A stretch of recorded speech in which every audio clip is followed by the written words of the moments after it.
What makes faith more interesting than just a belief in something you can't see is that in an act of faith, we are, on the basis of evidence we do have, venturing something. And what that means is that we are entrusting things we care about to outcomes that we cannot ourselves directly control. That happens a lot. I get on the airplane. I care that I arrive at the other side. Whether I arrive safely is a matter of things like the structural integrity of the plane and the skill of the pilots. It's beyond my control, but I commit myself to it, not irrationally, but that commitment, that venturing, that allowing something you care about to depend on factors you cannot control is a component of what we think of as an act of faith.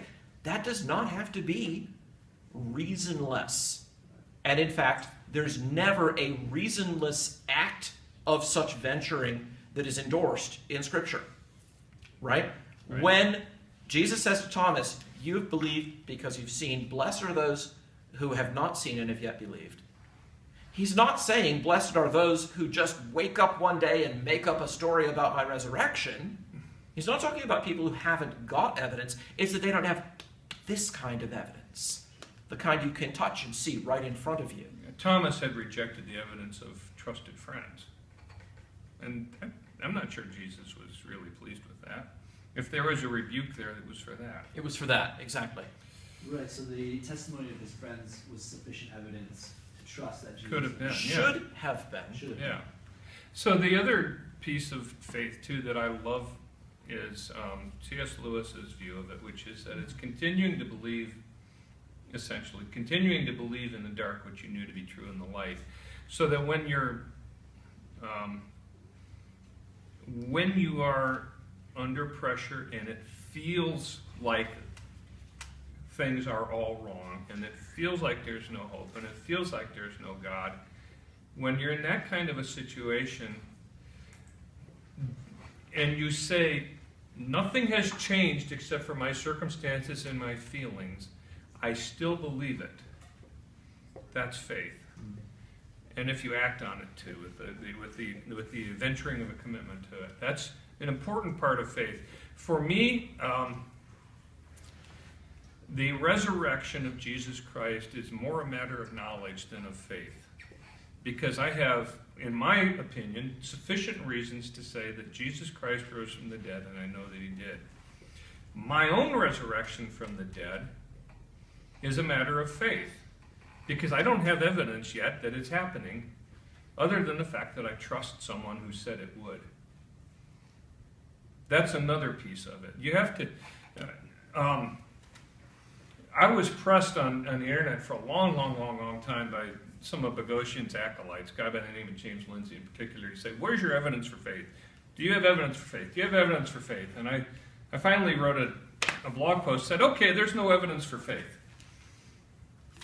There's evidence for knowledge, and then you can move from knowledge into other... There's evidence for facts, like the resurrection. And from there I have faith that whatever follows from the resurrection, that God is alive, that Jesus is God, that I have a future in heaven. If there's... Yeah, I was playing with words a little bit, as you said there, but you can have knowledge that the Bible is reliable. That's not so much an act of faith as it is an act of knowledge. Then if you say, I believe the promises of the Bible and I will act on them, then you're moving from knowledge into faith. Because then you're committing your life in certain ways to things that are now beyond your control, right? I am trusting in the resurrection of the body, right? It's part of the creed. I look for the resurrection of the dead and the life of the world to come. Yeah. And you can look for that, and you can look for that with evidence that makes that a reasonable thing to look for, but you can't have ocular evidence of it yet because it hasn't happened yet. And you're waiting for it. Right. But you can wait in hope and in reasonable trust rather than in some kind of blind leap in the dark. Right. Your battery's low. It's fine if it's low. Stephen. I wanted to ask particularly on one little dirty trick that I did used to use, and it's on the definition of agnosticism and atheism. I usually answer that with the response to propositional attitudes like belief, disbelief, and withholding judgment, and defining atheist, theist in terms of those. The trick is to shift the definition of atheist from someone who disbelieves in the existence of God, so believes in the non-existence of God, to someone who merely withholds judgment. Or is without belief. Maybe Yes, some lack of vague belief, phrase so that you vague can phrase, use yes. like that. And Tom now wants to plug in and Yeah, I'm just I looking wonder at if my there's clock. a better Do we way have to power respond. cord up here? Power source nearby? here. Okay. Okay. We'll see if we can get there. Make it reach. Yeah. As I said, I was thinking it's closer to 9 than it is. But, yeah, you can take it off the stand. Whatever you want to do. Other questions? We're So in the middle of we're talking about this atheism question and about agnosticism. the redefinition of atheism as being without belief in God, where the traditional definition was that an atheist is one who disbelieves in the existence of God, and now the shift is sort of, saying it's not that I believe in a universe without God, it's that I fail to have a belief in God, which of course, rocks, trees, legal pads also fail to have belief in God. So a lot of them will accept that. And some of them will say, yeah, wow, there's lots of atheists around. Look how many atheists there are on this road. There are bricks back there that lack belief in God. But I think that that's a tricky move, as you yourself described it, and that its point is to try to recalibrate what we mean when we talk about atheism in two ways. Number one, it swells the number of atheists, right? There are a lot of people who are uncertain. Now suddenly they count as atheists. Wow, we've just vastly increased the proportion of atheists in the population. Second thing, it's often used, I think, as a maneuver to get out of having to defend a position. I'm just without belief in God, but you have belief in God, so you have to substantiate your position with evidence, and I don't because I just lack belief. And, there's no burden of proof on them any longer, and so they have nothing to support. Yeah, so I think a reasonable response to someone's saying that would be to say, so do you think it's unlikely that there's a God? If you don't think it's unlikely, is that because you think that the evidence is mixed? Or are you one of those people who thinks it doesn't even make sense to use the word God? And if that's where you're coming from, tell me a little bit about why you've come to that conclusion. Tell me a little bit about why the word God doesn't mean anything. But I would say try to put it back on the person in a way that elicits what the person's real stance is. Because There I you think go. very often that's just a way of avoiding stating what your real stance is. Once they state that, yeah, I think it's very unlikely that God exists. Okay, now what chain of evidence has led you to that conclusion? Tell me about that.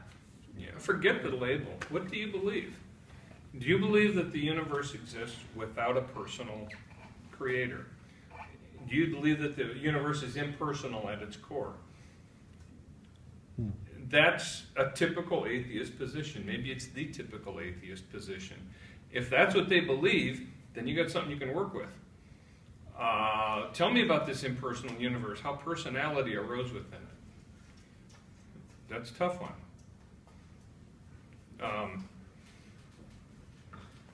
Yeah.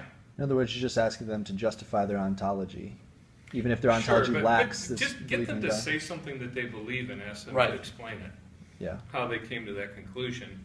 And then all of a sudden the label just doesn't matter. It's just, Sure.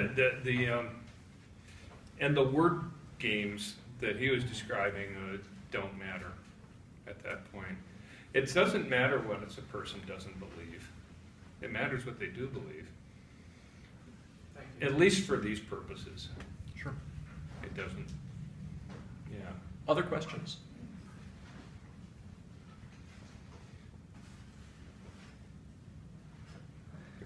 Yeah. You guys brought up this the question that Boghossian asks, that goes as follows: what would it take for you to stop believing what you believe? Mm-hmm. And I just want to get some clarification from you guys on what the issue with that was. Were you saying that when we're talking about some belief we have, say belief H, there's a whole set of things that confer justification on that. And so Right. when you ask somebody, well, what would cause you to give that up? It's just sort of difficult for us to discern the set of things that might lead us, the set of things that justify H that would be problematic. Is that what you're saying? That there's just ambiguity or uncertainty with respect to the chain of things that would justify H? And Let me speak to that. Lots of our beliefs have lots and lots and lots of different pieces of support. That web is pretty vast. Take the belief that Abraham Lincoln existed. There's so many things, many of which are hard even to dredge up. What was the name of the first teacher to teach me a lesson about Abraham Lincoln? I don't even remember who the teacher was, right? So a lot of these things have been laid down long ago, and they're sort of tacit beliefs of ours. It's very, very hard to pull all of those up to full consciousness and list them all on a piece of paper. And that's the case for plenty of beliefs that are in epistemic good standing. They're perfectly reasonable. There's no real problem with believing them. And we all know that, and we all agree on that when we're outside of the philosophy classroom, where we're not talking about radical skepticism. Right? right. So it's, I think, more reasonable, though for the man on the street might still be a little bit of an unfair tactic, to say, well, what would weaken your belief? But to ask what would overthrow it is to ask a question that now involves maybe hundreds of thousands of pieces of evidence. And that is a difficult kind of question to answer. That's for sure. Sure. Partly because it's not the sort of thing that we need to be able to answer to be reasonable. So it's one thing to say, well, what kinds of things support or could undermine to some extent your belief? It's a totally different thing to say, what would it take for you to give it up? That's making a demand that we wouldn't make in any other context. Can you know something truly and reliably without knowing how you know it? Yes. Of course. And I got to say that as an epistemologist. Yeah. Oh. That's why I asked you instead of saying it. See, 'cause- so when I hear that question, what I interpret it what I interpret the person to be asking for is some kind of falsification for one's worldview. Right, What would right. it take for your worldview to be falsified? Is it subject to that kind of stuff? I'm thinking of like Karl Popper here. Right. So, I mean, how would you offered some thoughts about that. Right. Your response was that I would need to have a better explanation for all the things I think Christianity explains. Yeah. Is there- Generally okay. speaking, I mean, or, some reasonable proportion thereof, yeah. Right. And so if someone then says, well, how will you know if there is a better explanation? Or maybe tries, as Boghossian sometimes tries to say, well, there are a lot of really smart people who think that there are better explanations. Now, my response to that is, They great. may be smart, but they're wrong. Let's talk about the evidence, Right. Yeah. right? And to talk about the That's how evidence, I would come to that. we're going to have to get into the facts, and it's one of the cardinal tenets of street epistemology to avoid facts. Yeah. So that's where I say, okay, come on over on my turf. Let's talk about you. You want to talk about Bart Ehrman's book? Let's talk about Bart Ehrman's book. I have a well annotated copy. Let's go for it. Right? Now, not everybody is ready to do that. Not everybody can say, honestly, oh, I've read X, Y, and Z, and P, and D, and Q, and I can go into this in terrible detail. And that's fine. Don't bluff if you haven't. But it's okay if in a given conversation you just say, why don't you tell me the reasons that have persuaded you that the Gospels are not trustworthy? Give him the microphone, but with a specific question. Let him talk. Take notes. Listen carefully. You'll learn something about what he knows and what he doesn't know. A lot of times the answer to